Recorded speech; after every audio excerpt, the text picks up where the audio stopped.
What's it like to sell everything you own except for what you can fit in 2 backpacks and 2 suitcases? Well, we just finished doing that and we want to share the journey with you. We're Caroline and Jason Zook, by the way, and this is a very cool slow motion shot of us walking. First though, let's back up and talk about why we completely uprooted our lives in comfortable, sunny San Diego, California. 5 years ago, my lovely wife Caroline and I were on a walk, and I painted this beautiful, grand picture of traveling the world, seeing the sights, and just exploring a bunch of cities and countries we'd never been to. Actually, no, it was more like, hey babe, you wanna travel around the world with me for a year? And then she responded and said, yeah, I do. Now after that walk, we didn't put a specific date on the calendar, but we did say before we have kids and before we settle down, it would be a dream come true, a bucket list item if we could travel the world for a year. As the years went by, we started saving some money, we were working on our online businesses to make them more streamlined and make the income more predictable. By the way, we have a bunch of videos on this channel about that. And after 5 years, our dream of full-time travel was looking like it might become a reality. In the beginning of 2020, we started doing some planning. We felt like we were about to go on this journey. And then we all know what happened with the rest of 2020. A year passed, and while we were hunkered down, it gave us a lot of time to really figure out where do we want to go, what do we want to see, and what do we want the experience to be like if it was going to be possible. Spoiler alert, it's Europe. We chose Europe. That was in the title of the video, so that was probably already like, you knew that, but just we're in Europe now. Summer of 2021 came along, and it started to really look like we could do this thing. Countries were opening their borders again to travelers, and this dream might actually come true. And that, my friends, gets you caught up on the 5-year journey. So this gets us to the point where we had to sell all of our things so that we could pack everything that we wanted to keep and move to Europe. So what did we do? There were 3 basic things that we set out to do in a 3-month timeline to become full-time travelers. Number 1, get rid of the nearly 1,500 items we'd accrued in our 2-bedroom home. Number 2, decide on the very specific 246 items that we'd be packing in our suitcases and backpacks. Yes, we have another video that we already recorded about that, which you can go and watch. It's linked wherever the card comes in. You'll see it. And number 3, we had to cancel every service, subscription, insurance, get all of our ducks in a row so that we could just live out of 2 suitcases and 2 backpacks. This actually wasn't the first time that we've sold all of our things. It may surprise you. Back in 2015, we moved from Florida to California, and we sold everything in our 3-bedroom home except for what we could fit in our tiny SUV. So that really taught us a lot about this process, and we carried those lessons forward to this experience. The way that we sold / got rid of all of our stuff can best be broken down into 6 categories. Selling things on eBay, selling things on a garage sale, selling things on the OfferUp app, donating things to various organizations, offloading a few items to friends and family, and then just putting some random things out on the curb with a sign that said free. How did we come up with these categories, you ask? Great question. We spent a full Saturday walking through every single crevice, nook, and cranny of our home, and we listed out every single item and then categorized them in Notion. And if that sounds like the nerdiest Saturday you've ever heard, you're incorrect. It was awesome and we loved it because we're nerds. Selling things on eBay. Here's a fun fact about me. I used to flip phones on eBay back in college. And yes, that was a clever pun because at the time, flip phones were the only phones that existed.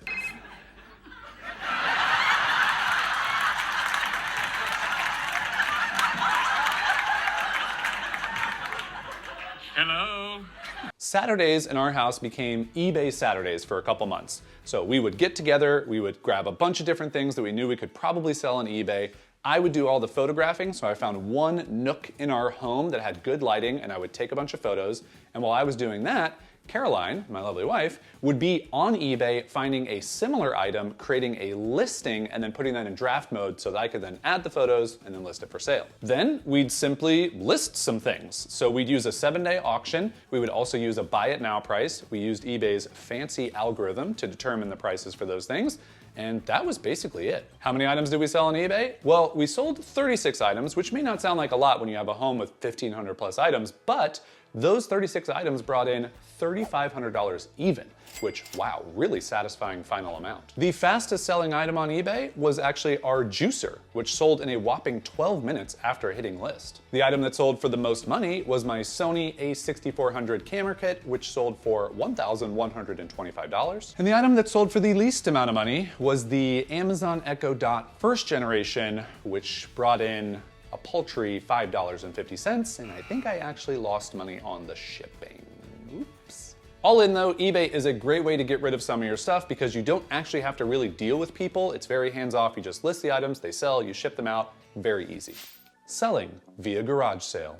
Now, with eBay, you don't have to interact with people. With a garage sale, it's maximum people interaction. If you've never hosted a garage sale before, it can be very intimidating, especially because people are just rifling through all of your things, and especially like that Roscog cart you got from IKEA. It's a great little cart, but do you price it for $20 or $25? It's hard to know. And like honestly, like anyone being truthful, it's definitely worth $30 or $35. It's a Roscog. Come on, look, it's Roscog. Because we're very over-organized people, I guess you could say, you probably figured that out by now, we rented 4 folding tables from a party supply company, and we took every single item we wanted to sell at the garage sale, a lot of the decorative things, and then we went through and we put prices on every single one on Post-it notes. One of the big lessons we learned from our previous garage sale was that I don't want to deal with my blood pressure rising when someone's haggling with me about the price of our decorative pillows. I just want $10 for them.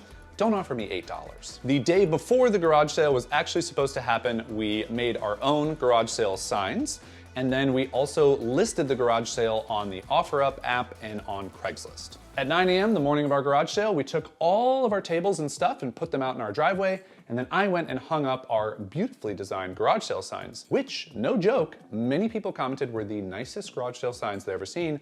Thank you so much, we appreciate that. You love me, you really love me.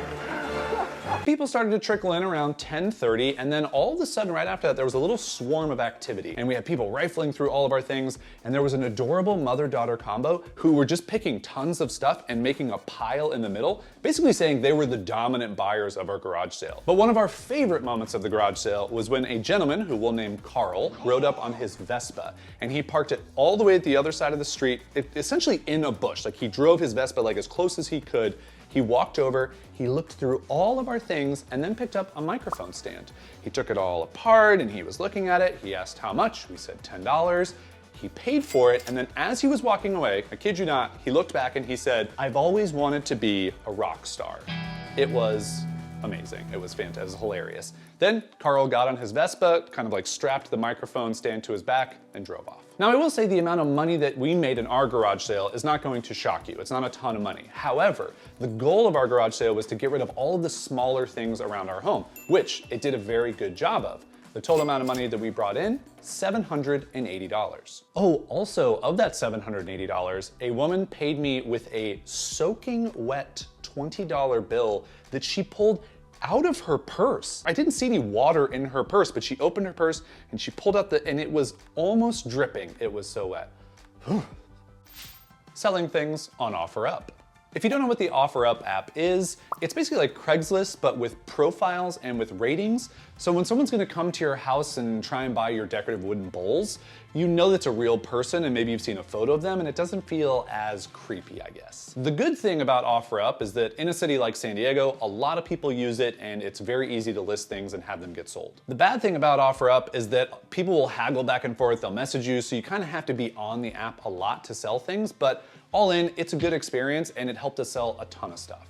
We have to give OfferUp a ton of credit because one person came over to look at 2 outdoor lounge chairs that were priced at $140, and about 30 minutes later, after they asked if we had more stuff to sell, they bought $2,000 worth of our things, which amounted to 4 carloads full of our stuff being taken away, which was amazing. Through all the haggling and back and forthing over 3 months of using OfferUp, we sold over 500 items in the app and made $5,720 just using OfferUp. And thankfully, almost all of that money was through Venmo and there were no more soggy $20 bills because gross. Now, if you were paying close attention to the math, the money that we made on eBay, plus the money that we made in the garage sale, plus the money we made on OfferUp equaled $10,000 even. I know, that's how we felt. How could it be $10,000? But it was, and it's kind of amazing.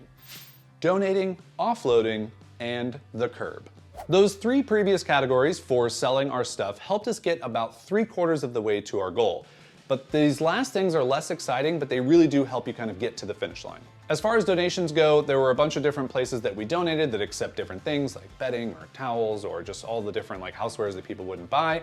Goodwill is really great for used electronics. You'd be surprised, a used printer, a used vacuum, even your scale, they can all be donated and Goodwill will take them. As far as friends and family go, our good friends in San Diego were willing to take all of my baking supplies. They were happily willing to accept those, and then also to store one of Caroline's very first pieces of art that she made back in 2016. Thank you, Caleb and Jen. And then we packed up 3 boxes that we sent to my mom that had some sentimental items and then important papers like my birth certificate and Caroline's birth certificate and some other papers that she went through. I don't even know what the papers are, but I really thank my wife for painstakingly going through all of our papers and putting them in those boxes. And last but not least, we just had this pile of odds and ends of things that people didn't want to buy or that didn't sell online, and we just put them out on the curb with a sign that said free, and within a couple hours, everything was gone. Even the box of 100 hangers. Who wants hangers? I don't know, but they were gone. Oh, also, I do want to mention we sold our car, and if you have a car to sell and you're doing this whole journey yourself, I found that we got the best price for our car through Kelley Blue Book's service that basically connects you to a bunch of local car dealerships.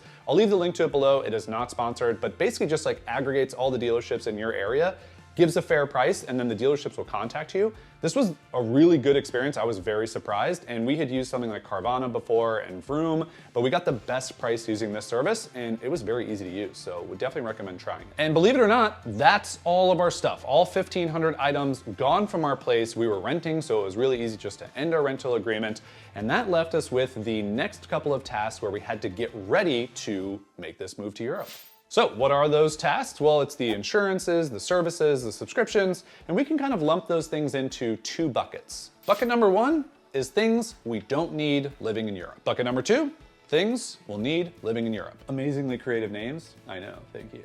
The things that we knew we wouldn't need in Europe that we just had to cancel or go through the process of calling different companies were our dental and health insurance, any subscription services that we weren't going to use, especially utilities for our home, and then business services that we wouldn't need anymore like stamps.com or things like that. And that was basically it for those items. Now there's a bit more of the process of getting yourself ready to start traveling, and the first thing that we needed to do was sign up for a traveler's insurance, so we did that, which I believe includes dental, and if it doesn't, we'll get that figured out. Then we actually switched our cell phone provider to T-Mobile because their Magenta Max plan, this is not sponsored, we just did a bunch of research, has international data included. So you can basically just use your same phone number, same texting, everything like you would if you lived in the States, anywhere in Europe. And this is great for us because we have friends and family we want to stay connected to, and we don't want to have them to download other apps or other things. It just made it really easy. Then, and this is super nerdy, but we did it, we signed up for the Airalo app. Again, not sponsored. It's an app that uses the eSIM technology in our iPhones to put data packs in different countries. So in the first country that we're here in, we bought the packs ahead of time through the app, and we basically have backup data in case our T-Mobile service is really bad. We can just switch the eSIM over in the settings of our phone, and we have data on the go. We also signed up for a virtual mailbox, and this is basically just because some companies, no matter what you do, they want to send you papers. It's like the bane of my existence to continue to get papers, but it's nice to be able to have a virtual mailbox company where those can get sent, I can get a photo of them on my phone, and then we can just tell them to shred them because who needs those papers? You may be wondering about medications and supplements. Well, my wife does take a bunch of supplements every day, and she organized a 2-month supply ahead of time, and then bought these cute little pencil pouches that have these little plastic things for morning and night. It's very organized, really makes my heart happy, and it works well for our travels. Ooh, one thing I do want to point out, and you'll hear this whenever you hear anybody talk about full-time travel, is having kind of the right credit cards for travel. We've been using the Chase Sapphire cards for a long time. We actually signed up for 2 new cards last summer and kind of played the points game to be able to earn enough points to pay for our first flight over from the US to Europe, all in points. So we definitely recommend checking that out. It's also great because Chase has really good travel insurances and things in case anything goes wrong. Do your own research, but we found that those Chase Sapphire cards end up being the best. And then speaking of the flight, the very last thing we had to do was to get negative COVID tests, which we did. We hopped on a plane and we were on our way. And that's essentially it. I mean, there's a lot more little things in there, and there's a lot of stressful moments, and there were some extra donuts eaten to keep our sanity in check. But that's really what it took for us to sell everything to become full-time travelers. And if you're thinking of living this dream, please know that it is stressful, but it is worth all the work. We're on the other side of it now, and while there were some long nights and it was really difficult to price that Bjorksen IKEA table for $35, I mean, it's worth 40 or 45, but we wanted to sell it, and it's a Bjorksen, it's a nice table. You're gonna have to make some concessions, you're gonna have to have some long nights, but it is worth it, and just make sure that if you're working with somebody else, you take a step back and you go, why are we doing this? Oh, to full-time travel? Yeah, let's work through all the tough times. Okay, that wraps it up. That's it. So next video will be our first travel video here in a couple weeks, and you can look forward to those maybe once a month-ish or so as we travel around. And then feel free to go watch our packing video to see all the things we packed. We'll do an updated version of that here in a couple months once we've been on the road and experienced what that's like.